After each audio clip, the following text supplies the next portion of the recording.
Welcome to day 15 of our 21-day core challenge. Today is going to be, I feel like a little intense because it is a side plank day. Yay! So there's a few ways that you can do this.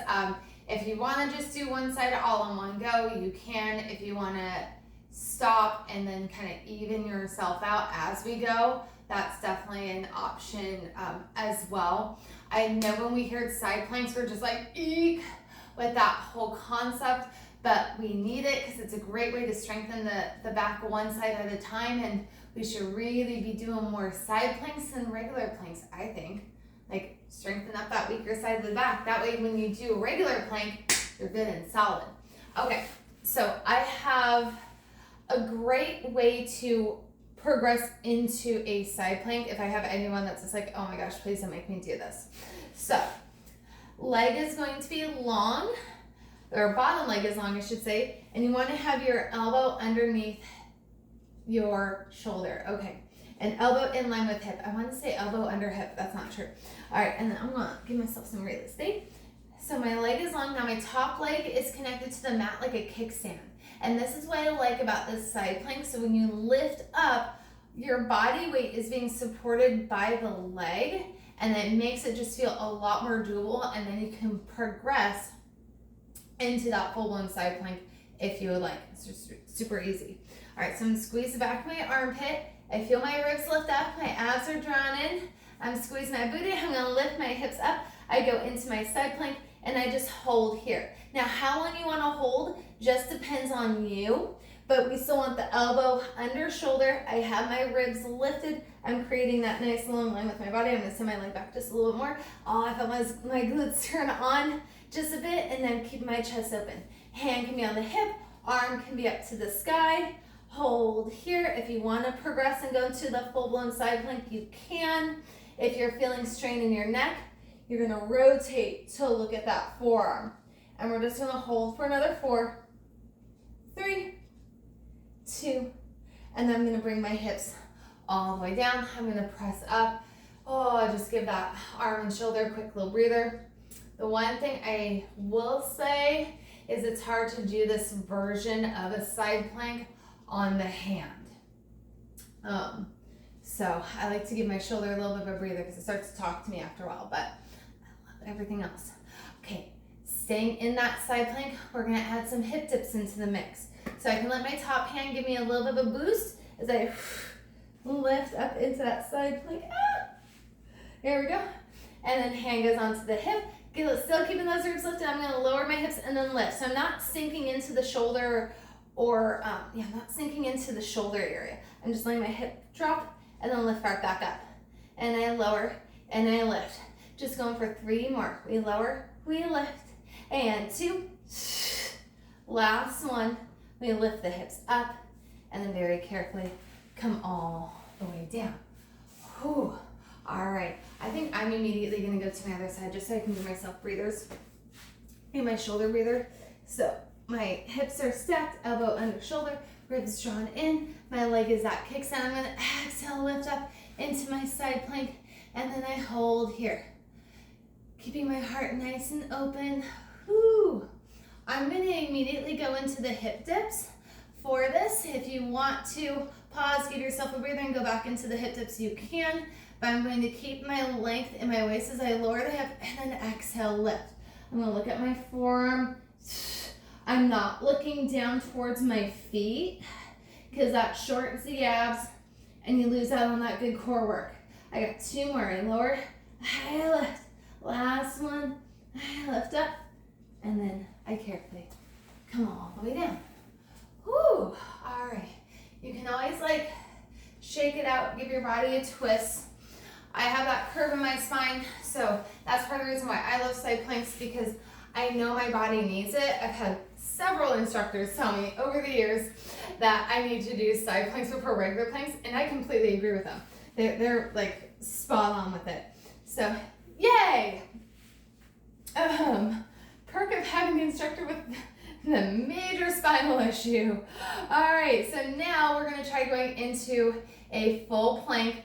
We can take stops, we can take breathers, go nice and slow. This is more of the control and concentration and centering all the Pilates principles than can I actually go into, my goal is to go into full-blown star, so we will see. All right, 'cause every side's gonna be different, so it's gonna be interesting. So I still have my good alignment as we're drawn in, so it's almost like I'm in between two panes of glass. I'm gonna lift up into my side plank and I hold here. I'm keeping those ribs lifted, my hand goes on my hip, and then top leg goes into that side plank and hold. So I may, no, that's gonna make things a little funky. So I'm gonna squeeze back in the armpit. I'm gonna lift my top leg up, ooh, and come back down. I'm just gonna do that a couple times. So 3 is a really good number. 3 is doable. All right, I'm on my third one. Now I'm going to try to keep those hips lifted. Lift up, lift up, lift up. I'm gonna lift my leg up, my arm. I'm in a modified star.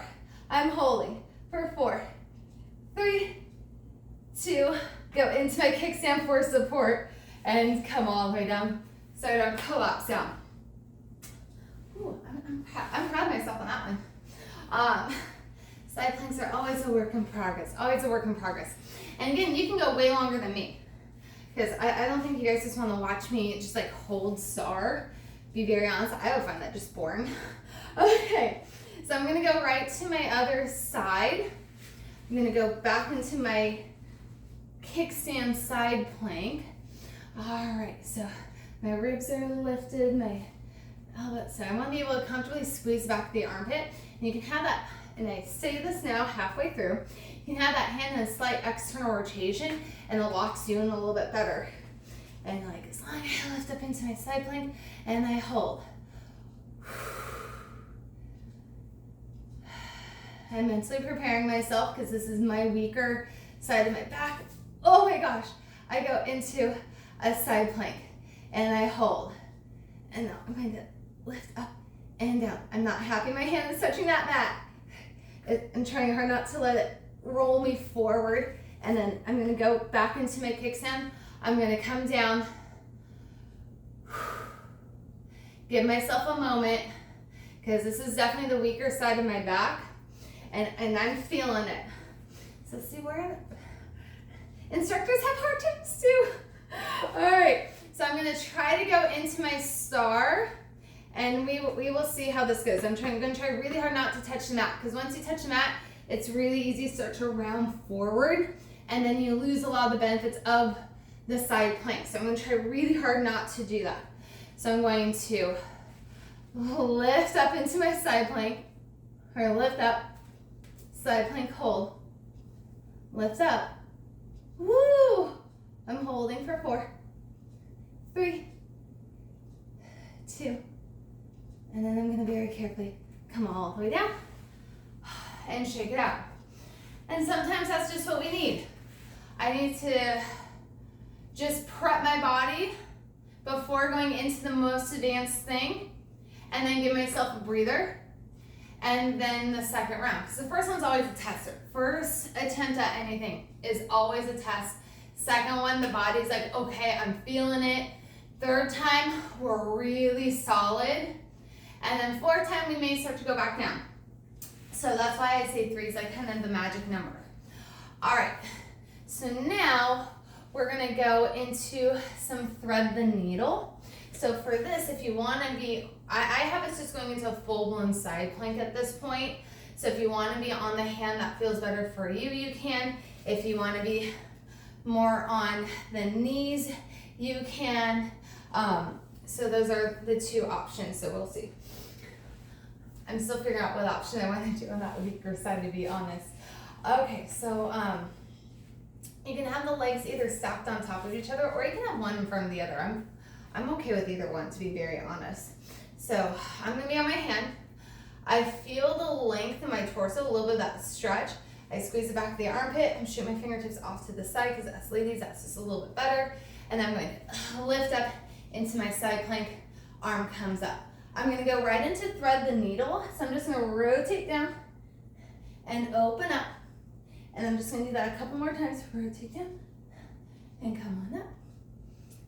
So I'm sticking with that 3 rule today. So that was number 3. Now I'm gonna add the pike into the mix.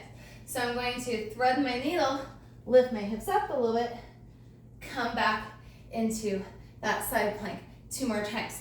I pike and lift as I thread the needle. I come back out into my side plank, and then I pike and lift. I come out into my side plank, and then I come on down. So I did 3, because again, 3 is a good kind of like warm or starting point. Goal, getting to at least 8. And then ideally not really having the break. So going 8, thread the needles, and immediately 8, thread the needles with that pike variation. So that's my recommendation. So hand is going to go on that mat. I have the length. Helps if I get my legs extended out first. And isn't it crazy? I feel so clunky on this side. Felt super strong on this side. This side I'm just like, my body's like, what are you making me do? So I squeeze back the armpit. I'm trying not to lock my elbow up, so keep that soft bend. I lift up into my side plank. I hold. I'm gonna go into that thread the needle. 1, 2, 3. And now I'm gonna add that pike into the mix. So I pike up as I thread the needle. I come back down. Woo! Sink in the abs, pike up. Thread the needle. With control, come back down. And last one. So I've hit my 3. I probably could have gone a little bit longer. I wasn't trusting the elbow though. All right. And so that is our side planking series for today. I hope you enjoyed it. And we are done with day 15.